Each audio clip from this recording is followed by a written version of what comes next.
We are very thankful that we are not alone, and these are not just words, we feel it. Can the EU stand up to Russia without America? Lots of prime ministers and presidents from across the continent are in Brussels at a summit trying to work that out. We'll discuss what's going on this episode of Newscast, the BBC's daily news podcast.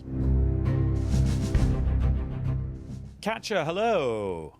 Hello. So, before we talk about what's happening in the summit, which is still going on as we're speaking, we should maybe do the curtain raiser, which was Emmanuel Macron's big and quite dramatic address to the French people the night before. Yes, it was dramatic. Well, it was very Emmanuel Macron. He does like a bit of drama. But I think we're hearing drama from all the leaders of big EU countries and also Ursula von der Leyen of the European Commission. We're hearing a lot about historic turning points, watershed moments. This is a watershed moment for Europe. And Ukraine is part of our European family. It's also a watershed moment for Ukraine. And Emmanuel Macron was no less dramatic. He said, Europe's future cannot be decided in Washington or Moscow. Basically, we need to take things into our own hands. I think when we're hearing these leaders make these dramatic statements, I think what we have to bear in mind is very much the audiences that they're appealing to, if you like. So I think, first of all, there's Moscow, because we know that Russia is watching the tensions between Ukraine in particular, but also, to an extent, certain NATO member states and others, and Washington, and, rubbing its hands at splits in the alliance. It said as much. And so Europe wants to send a message to say we are preparing, with boosting our defences. But also the message goes to Washington, because all of these meetings, we've got the EU summit today, we've had a whole load of pan-European meetings. There was the one in London on Sunday, for example, in Paris before that. They all fit into a similar pattern. They all have these two aims of helping Ukraine on the one hand and talking about how to boost European defence, to wean this continent off dependence on the United States. But it's not about thumbing their nose at Washington. That's really important to understand. It's actually what European leaders are saying is, in the short and medium term, we really need you, United States. We have just so chronically underinvested in defence for such a long time. We've got gaping holes in our capabilities. So if we take more responsibility, please don't go away.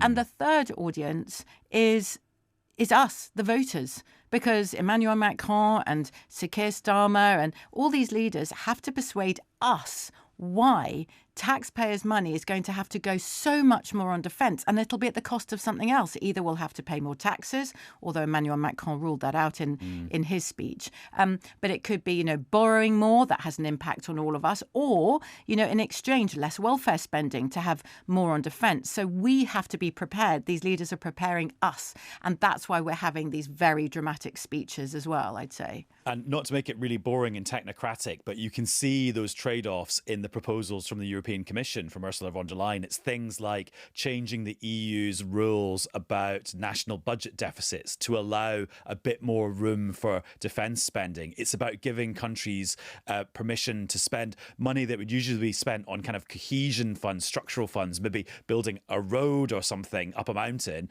and with EU money, spending that on defence instead. It's quite kind of technocratic fixes to try and just get the defence budgets in the 27 member states higher.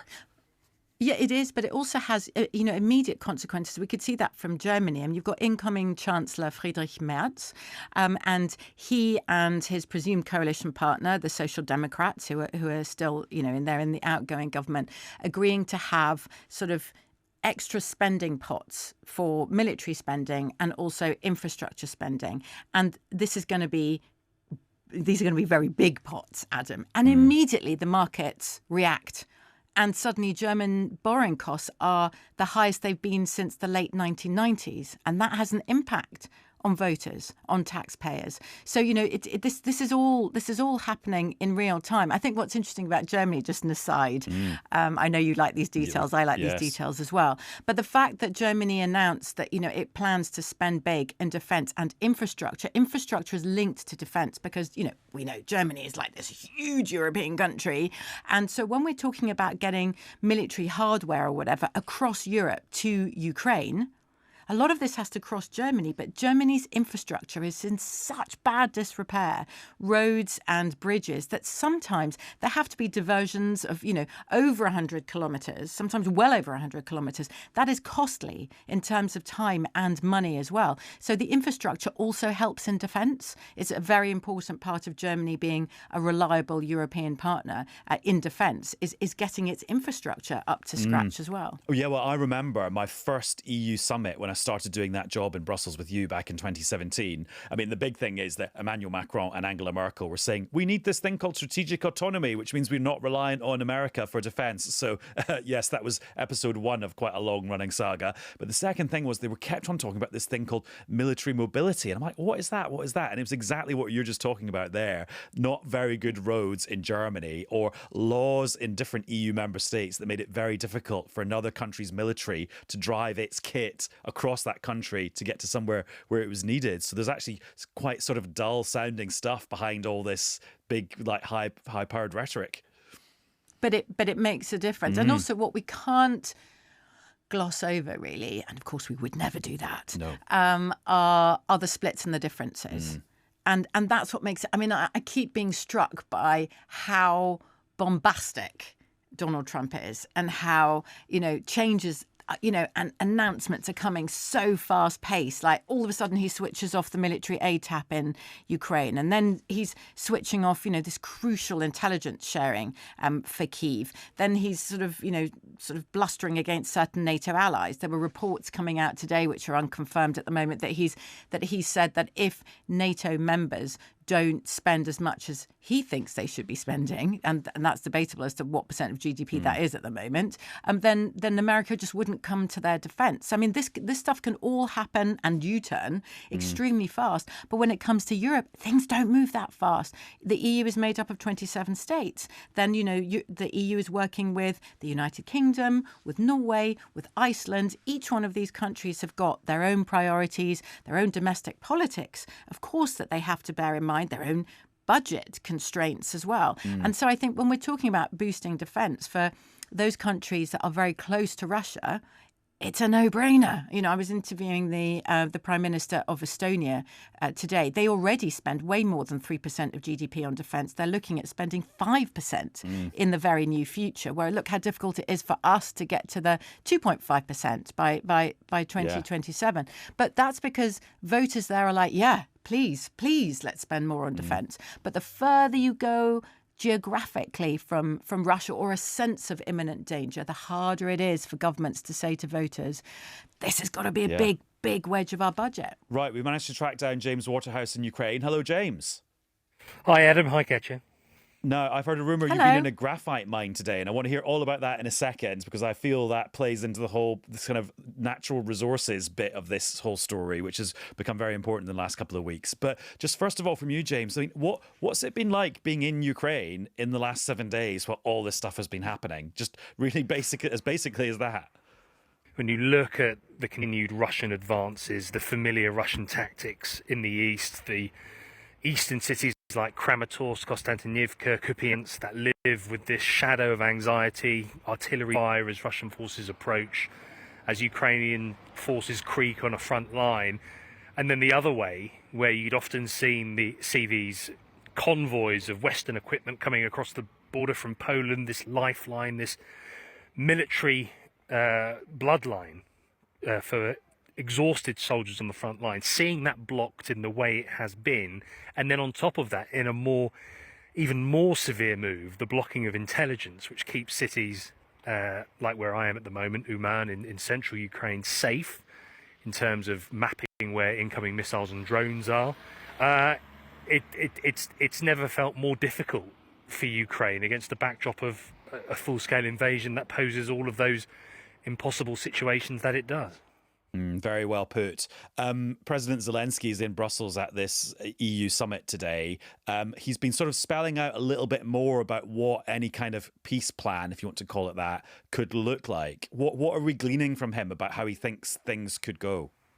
Well, he's giving the Ukrainian side, so he's trying to present Donald Trump with a position which includes a ceasefire on drone and missile attacks on civilian infrastructure. We've seen Ukraine launch long-range drone attacks deep inside Russian territory on oil refineries, power stations, to try and pressure the population in some way.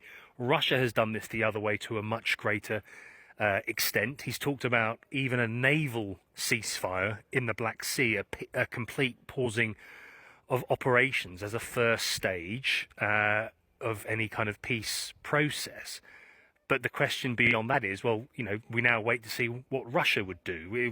What would Russia be willing to compromise on that regard? We've already heard the Kremlin dismiss the idea of a month-long ceasefire, but he's certainly trying to provide any kind of specific. But at the moment, we're seeing President Zelensky having to come up with these proposals, these answers, and we're hearing next to nothing in terms of what Vladimir Putin might have to give way on in any way in terms of territory seized or a pausing of hostilities. But that's where we're at in terms of President Zelensky trying to engage with a White House that has only become more, all hostile all the while.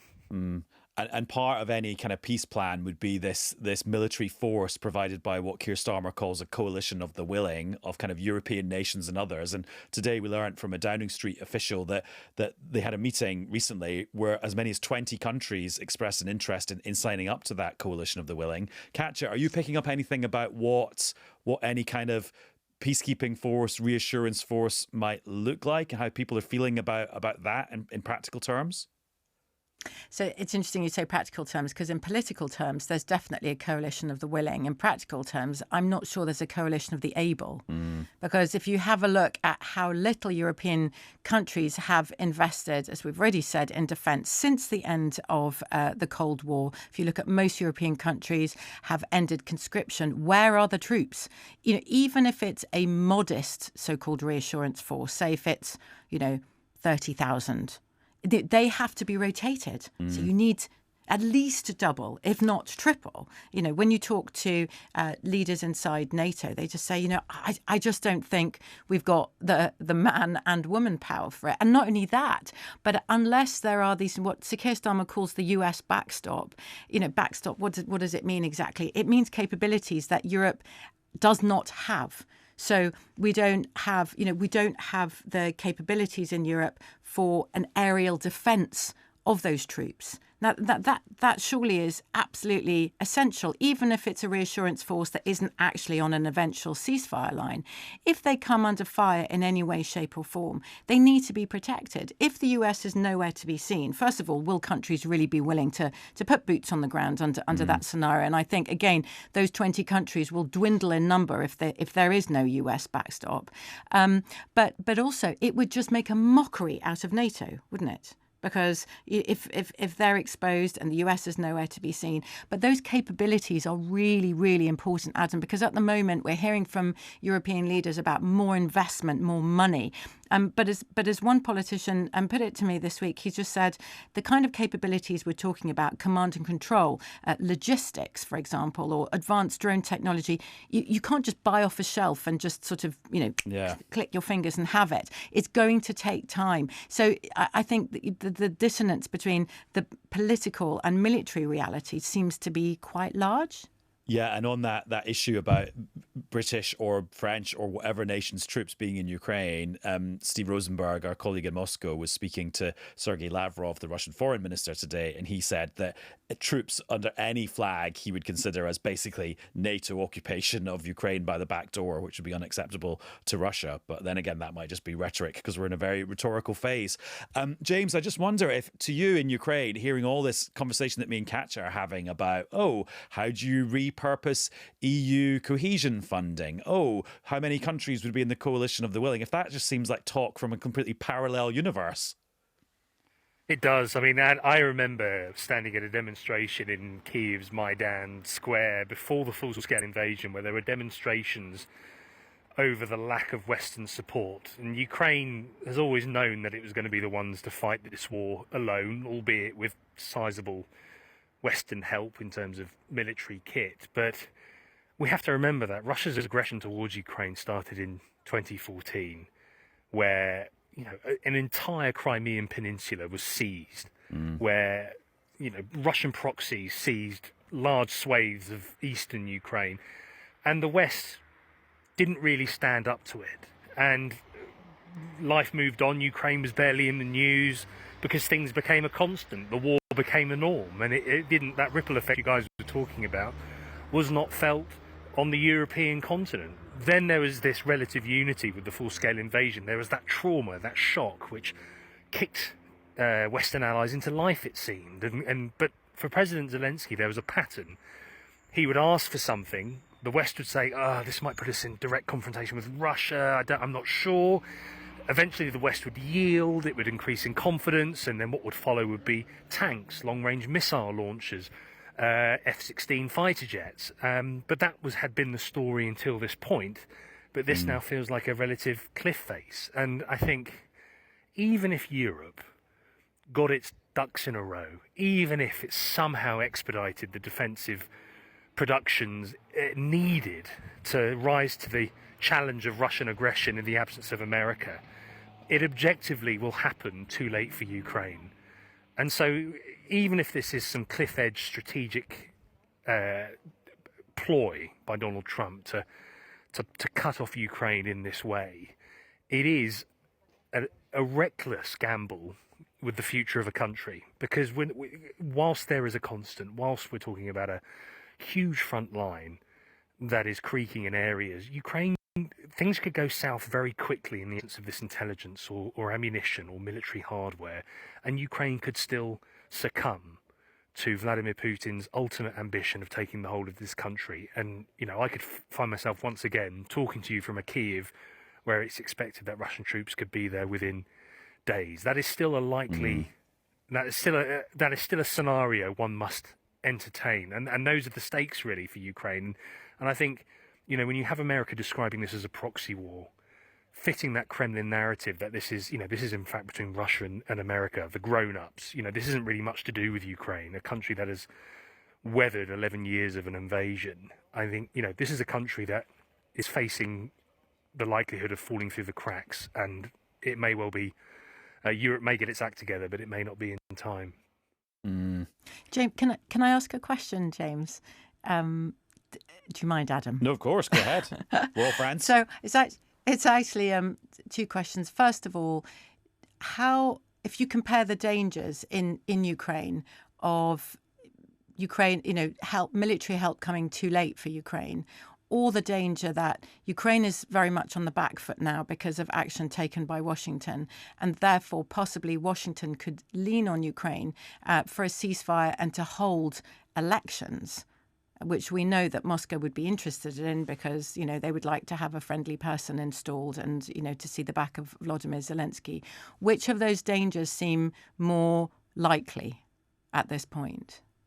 Well, it's a tough one. I think the political question is more prevalent. I think because that's more likely, thankfully, versus a military collapse of some kind. I think clearly, with Washington mirroring the Moscow's claims that President Zelensky is an illegitimate leader and that elections need to be held, some kind of election framework within a ceasefire deal is going to be hammered out.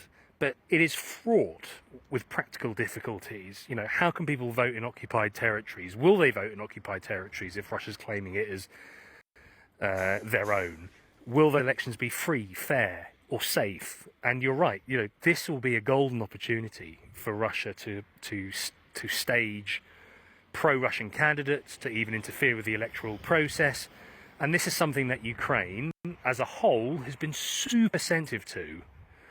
Which is why we're in the war we're in, because the idea of Russian interference in the Ukrainian parliament has been a non-starter, and that is why we are seeing cross-party support for President Zelensky, despite all of the political rivalries, and believe me, there are several in Ukraine, to put on a united front. But we are still walking that tightrope. There may well be elections that have to be held. And I do believe President Zelensky when he says, I would hold them, I would step down tomorrow if it meant a NATO or NATO equivalent guarantee for Ukraine. But in the absence of that... It's quite a big ask. Yeah, I mean, it's a huge ask, and it's one he's probably not going to get.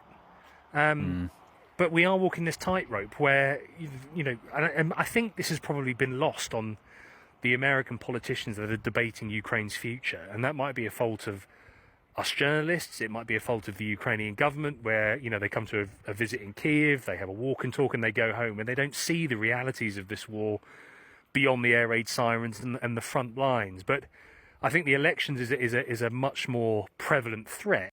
But, things could go south very quickly, such is the nature of this war of attrition that Ukraine is on the wrong side of.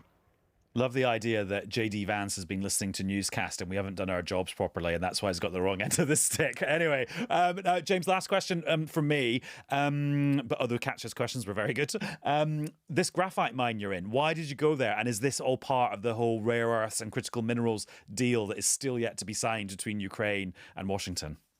Yeah, so we wanted to go because we have President Zelensky saying he's willing to sign a mineral deal despite no security guarantees coming the other way as part of it. America wants access to billions of dollars worth as part of a shared pot. So America and Ukraine would have joint ownership. 50% of Ukraine's profits from its natural resources, including oil and gas, would go into this pot and it would be reinvested in Ukraine. We went to this graphite mine, this mine that was created, this quarry in 1964 in the Soviet Union, where millions of graphite and granite is produced. And this is the essence of what we're talking about. The direction of this war will be determined in the trenches, but the path to a lasting peace may well be unearthed where we are now, because if America agrees this minerals deal with Ukraine, the hope here is that it'll give Donald Trump a reason to care, to protect an American commercial interest in the future if Russia was to regroup and invade again after a ceasefire was signed. We spoke to workers there, and this factory was incredible. It was a picture of dormant steel. It was cold. There was so much metal in front of you, but it was dormant. It's dormant 11 months out of the year because of investment problems, a lack of cash because of the ongoing war. And what workers there tell you is that, look, we will take investment of any kind. If it's American, great. Let the security guarantees follow. But we need work and we need money now. And there's lots of critical minerals under the soil. The reality with this kind of business, I've learned, is that it takes decades to yield any kind of a profit. But that is certainly the feeling here. But politically for President Zelensky, it's a huge punt. Because even if he gives Donald Trump his mitts on such a vast resource here in Ukraine, he still doesn't have that concrete military pledge that Katya was talking about in the event of fighting breaking out when you have French and UK troops in Ukraine. But who's going to be there just in case things really do rear up and you have a war once more? But it's been an interesting time. Clearly, this is an economic opportunity that President Zelensky pitched himself. I just don't think he banked on Donald Trump being as hardline as he is in this negotiation. So interesting. James, thank you very much. Cheers, guys. And Katya, thank you for Bye, speaking to us from the EU coalface. Bye, Adam. Now, there's a very interesting story that's been brewing at Westminster all day to do with the courts and sentencing. And it sort of also reveals a little bit about where does power lie in Britain in 2025. So Chris Mason is here to talk about that. Hello, Chris. Hello. But before we do that, all the issues of war and peace we've just been talking about, do you want to just give us an update and kind of your thinking about how Keir Starmer's doing with his coalition of the willing, or his relationship of unwillingness with Donald Trump, or take your pick? Yeah, so what we've had today, as we record on Thursday, is we've got a number. So British officials telling us that there's about 20 countries willing to sign up to this coalition of the willing. And you remember from the other day, the Prime Minister calls it the coalition of the willing. It's a phrase, that harks back to the Iraq War, actually, But the very phraseology tells you that there's a coalition of the unwilling. And of course, he acknowledges that as the Prime Minister. He says what he wants to do is move at the pace of the fastest movers, not move at the pace of the slowest. And he sees the UK as one of the fastest alongside France. They're now saying that there's about 20 countries willing to join this coalition of the willing. They won't tell us which ones, nor indeed what they're willing to do. We don't think they'd all be willing to commit troops. We think they're primarily European and Commonwealth countries. And there's a huge number of sort of meetings going on. But it's interesting you mentioning there a domestic story that we'll come on to, which is that I'm just conscious, sort of doing my job day to day, that I've been in a very kind of international, diplomatic, geopolitical kind of headspace, trying to understand all of this, trying to report on all of this, dashing across to Brussels a few weeks ago to NATO, and then going to Washington with the Prime Minister last week, and can suddenly feel quite detached, actually, from what is normally the meat and drink of my job, but is domestic political rows. But that's also presumably what's happening in the government as well. Well, there's a lot of headspace and bandwidth being soaked up by the international picture, and the Prime Minister beginning to try and tie together the strings as he would like to see it between his domestic agenda and the idea of, focusing on what he calls working people. And then there's all this diplomatic stuff. And so we're beginning to see an argument about, defence spending, that means well-paid, highly skilled jobs in shipyards like Camel Laird on Merseyside in Birkenhead, where the Prime Minister was on Thursday. So you're beginning to see the strand of that argument, whilst, of course, other elements of government are carrying on doing stuff and responding to stuff in the domestic sphere. Well, and I promise we'll talk about sentencing in a second, but it's just so interesting because if you think about it, okay, the whole idea of this government was meant to be mission-driven government, like 5 big things that drives the whole government and that everyone can kind of not necessarily unite around, but like be there and focus on, and actually rearming and spending loads more on defence to protect the continent of Europe from a big threat in a completely different world. That's got the ring of quite a good mission. If your mission-driven government was the thing you wanted to do, that you wanted to then hang lots of other things onto, then you've got it here. But of course, that wasn't one of the 5 missions that he starts with. It wasn't a very big 6th mission. Yeah, and yet the sort of the kind of irony, the sort of twist of kind of political fate, really, for now at least, is that the Prime Minister's landed upon something where he's getting a huge amount of political support, including from loads of Conservatives who are saying, you know what, we might have 1,000,001 differences with him, but at this moment he seems to be doing what, as they would see it, a responsible British Prime Minister should do. And that's how, Labour sort of see it as well. Right, let's talk about this story. Finally, eventually. Oh no, we've run out of time. That's it for Newscast. No. So basically, the Conservatives making hay with this document that's emerged from the Sentencing Council, who are the arm's length body from government who give guidance to judges and the courts about sentencing people and whether you get a community sentence or you get locked up in prison.